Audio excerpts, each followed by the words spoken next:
Today I'm going to do a quick January recap with you and go over the goals that I planned to achieve in January as well as everything I spent. I want to kind of do a recap on my spending in January just to kind of help me stay accountable for going into February, and then I'm also going to set my February goals with you. I'm not feeling very well, so hopefully I sound okay. I'm going to put on some lipstick just to make me feel a little bit more alive. I am using the Rare Beauty lip liner.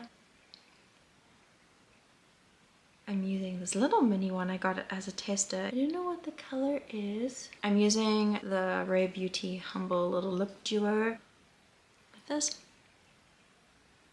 I am just trying to use up all my lipsticks and my mini lipsticks. I did not buy a lipstick this month, so I'm super proud of myself for not doing that. But let's get down to what I achieved in January, and hopefully I can keep this as a quick short video. I've got my yearly plan on Notion. If you can see, I will just insert a screenshot to kind of show you my layout. My word for 2024, if you haven't already watched my 2024 goal setting video, is possibility. And basically possibility means a thing that may be chosen or done out of several possible alternatives, and I really like this word for 2024, so that is my word. I want to kind of revert back to my word every month and see where I'm sitting with it, and it still feels right to have possibility as my 2024 word. Moving on to my goals, taking a step back, I have quarterly goals. So for Q1, which is January, February and March, I have goals such as take a trip by myself, post every week on YouTube, exercise 4 times a week, work on my evening routine, work on my morning routine, learn a language, cook a new meal a month. I had run or walk 5Ks every day in Jan. That was a goal my husband wanted to achieve. We didn't do it, but that's okay. I don't think you have to achieve every single goal, but it's just good to kind of reflect and know kind of what went wrong, why wasn't that a goal that you were able to achieve. And then last thing that I really wanted to focus on in Q1 is to save 20% of my paycheck. So I haven't been saving as much, and I really put an emphasis on trying to save as much as possible in January. I'm trying to put an emphasis on trying to save as much as possible every month. So I definitely have been working towards that. Looking at January was a very busy month for us. We traveled to LA, and then I did a New York work trip, and then I stayed on extra just to enjoy New York a little bit longer. And now we're back, and February is a bit quieter, which is really nice. I'm really hoping to improve my evening and morning routine because that is something that I really didn't succeed in January. Looking at January, my top 3 priorities was to take a trip by myself, which I'm classifying New York as a trip I did by myself. So I'm ticking that off. I also had work on my morning and evening routine I need to improve on. I spent 2 nights ago just scrolling on TikTok for 3 hours in the evening and then getting to bed at midnight and then not wanting to get up in the morning, and that's just impacting my productivity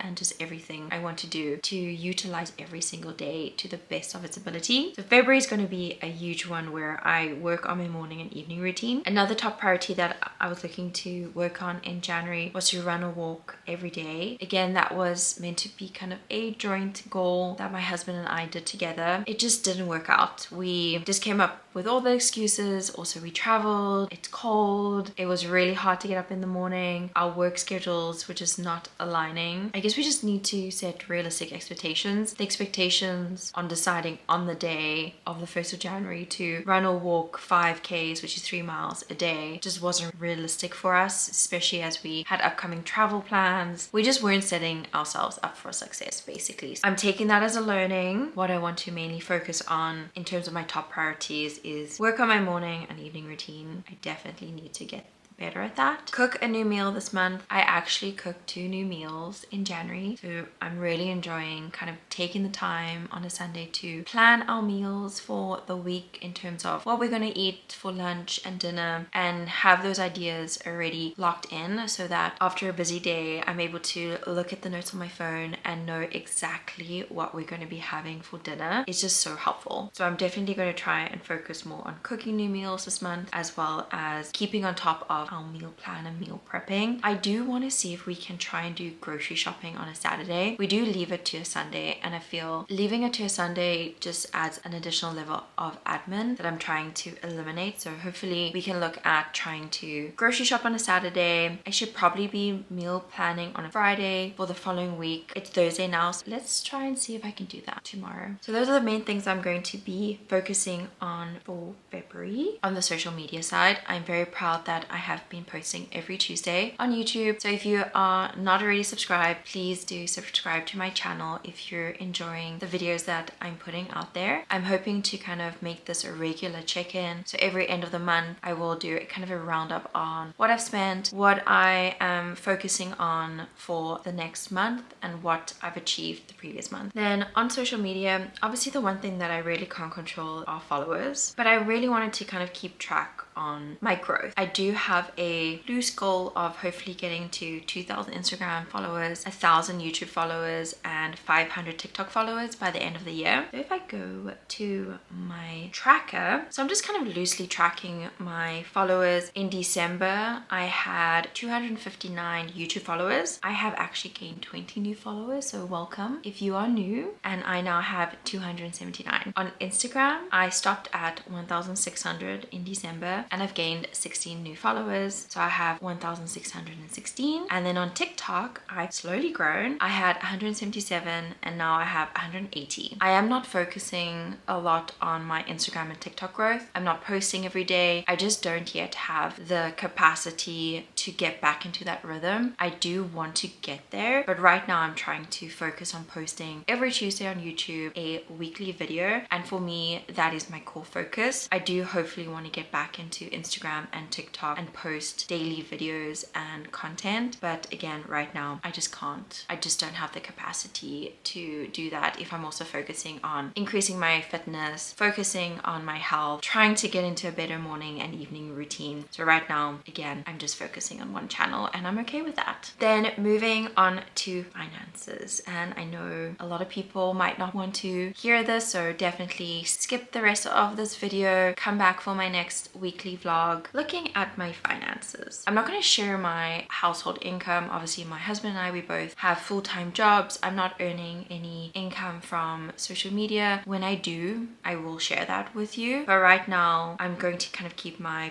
personal income private, but I'm happy to share what I'm spending and kind of keep myself accountable for trying to save. The goal for this year is to save. We want to put a down payment on a house, so that is the end goal. So looking at the categories that I kind of set for myself, I've got gym, personal care, subscriptions, clothing, spa and massage, and then I've also got some travel. On gym, I did spend a lot more than I anticipated. I spent $109, and that's mainly because I have a class pass, so I spend $39 a month on 18 credits, and that allows me to go to Pilates because I really like Pilates. I want to get back into it, and the gym I'm at right now doesn't have that. I pay for class pass. My husband actually pays for our monthly gym because it's $40 a month for both of us, so he pays that. We decided to kind of take our exercise and fitness to the next level, and we've actually downloaded a program. So I spent $70 on a 6-week program, and we just started it yesterday. It's not great because I'm obviously not feeling very well, so I will be skipping gym. It is the Blake Lively program through this instructor.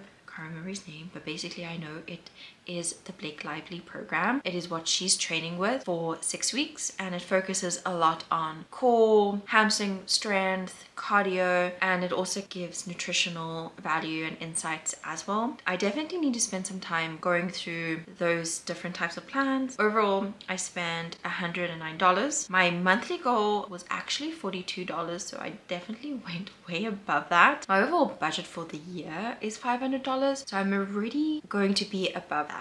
But that's okay. We can see other areas that I can maybe cut back on. On personal care, I spent $97. I have a yearly budget of $1,000. Monthly goal is meant to be $83. So I have gone slightly above that by $13. I did buy the Vegamol eyebrow serum that I really want to try, and that is quite pricey. It's around $70. So that kind of drove up that cost. And then I also bought, what did I buy? I bought one of those dermaplane shavers. My reusable one broke, so I had to get a new one. Basically, those two items is what cost me $97. So we need to kind of figure out how to cut back in February, but I did not buy any makeup. I am super proud of myself for not buying any makeup. Go me. Then on clothing, I did spend $623. So I do have upcoming trips to Dublin and Paris, and I am trying to rethink my wardrobe and kind of look at buying more timeless pieces. So I did buy clothes from Reformation, which is on the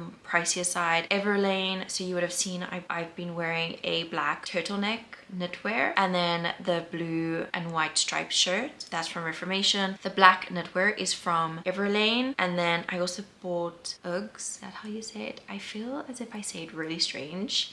We have a fire pit outside. I don't want to be putting on sneakers all the time and then also using my slippers. I actually flew with them to New York and they were so comfy. It was so comfy, and I love using them to go to Pilates. So I'm justifying this purchase, and Uggs are quite expensive. I think it was $180. That was really expensive, but hopefully an investment. On spa and massages, I did go for 2 massages. I went for a sports massage because I'm still kind of in recovery after my marathon, and then my friend and I last weekend went for a little girls' day where we had lunch, and then we also went to the spa. So I did end up spending $335 on 2 massages this month. My goal is $1,500 for the year, and that brings my monthly goal to $125. I have definitely gone about that, so we need to cut back in February. Probably not go to a massage in February, so let's see how we do. I do have a coffee spending goal, but I don't think it's a true reflection of what I spent in January, mainly because my husband and I split expenses. So we're trying to use our Amex credit card to pay for anything where we're buying together, and we're going to split 50-50. So that includes eating out, it includes coffees, it includes all our household expenses. When I look at my coffee spending for January, it says I only spent $14, which is not correct. I have definitely been more mindful and not going out every single day to get a coffee. But when we were in LA, we went and we got lots of coffee because I wanted to create content. New York, I didn't actually have that much in terms of coffee, but I don't think I'm pulling in everything. I do feel that I didn't hit my monthly goal of $83, which is great, but I definitely need to see for February, how do I actually accurately record this? When I look at travel, we had our LA trip, so this cost of $729 is just my portion. This accounts for food and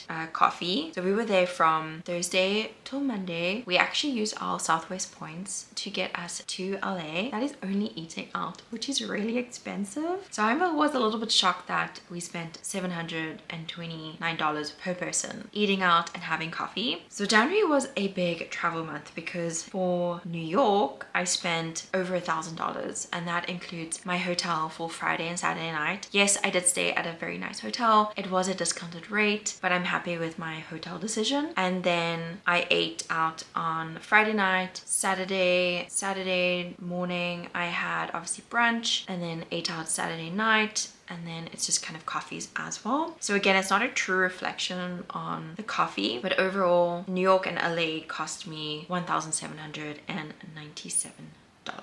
I do have a Paris charge. I'm going to Paris in April, and they keep on canceling my flight, my return flight. So I'm meant to be flying back on, I think it's the 5th or 6th of April, back from Paris to Atlanta, and I was meant to be departing at 5:30 in Paris, and then they moved me to Friday, and my sister's only flying out on Saturday, so I moved myself back to the Saturday 5:30, and then they completely canceled that flight and moved me back to Friday to depart at 5:30. So I then went back and I was like, oh, now there's no economy seats available. The only flight that I could take that was as late as possible was a 3:30 flight. So I had to upgrade myself. So I then had to pay an additional $500 onto my flight, which is a bit annoying, but I don't want to be flying back on Friday and then leave my sister. What can I do? January was a very expensive month, and I actually haven't accounted for travel in terms of my spending for the year. So overall, I spent $2,334 on travel across Paris, New York, and LA. That is a very expensive month. There's nothing really I can do. I definitely want to travel this year. We have Dublin coming up. I've got Paris, and then my parents are going to be here for 2 months, so I'm going to be taking them around and showing them parts of America as well. So I think next year when I set my 2025 budget, I will be pulling in a travel budget, because last year we really didn't travel that much. I did go back home to South Africa, and then I did obviously go to Dubai. It wasn't as much local travel that we did. Obviously traveling to LA and New York is very expensive, and we are actually going back to New York, I forgot, in March to meet friends of ours. More to come on travel spending. I'm happy that I did my solo trip. I'm happy that we got to go to LA and enjoy some sunny weather and good food and good coffee. But overall, I'm going into February knowing that we're not going to be doing much. We're not going to be traveling. We're probably going to have more home time. I'm enjoying cooking at home much more, and I'm definitely going to be more mindful of not spending as much on coffee this month. So hopefully I can hit all my monthly goals, not spend any more on personal care, so definitely not buying any makeup, and then kind of cutting back on coffee. But that is it for my January recap, everything I spent as well as the goals I achieved in January. So I'm really excited to kick off February. Hopefully I can kick off this cold or whatever I have and get back into my routine. A big driver for me is to focus on my morning and nighttime routine. So if you like this video, please do give it a like. Let me know if you're focusing on any February goals. I will see you all for my next Tuesday video.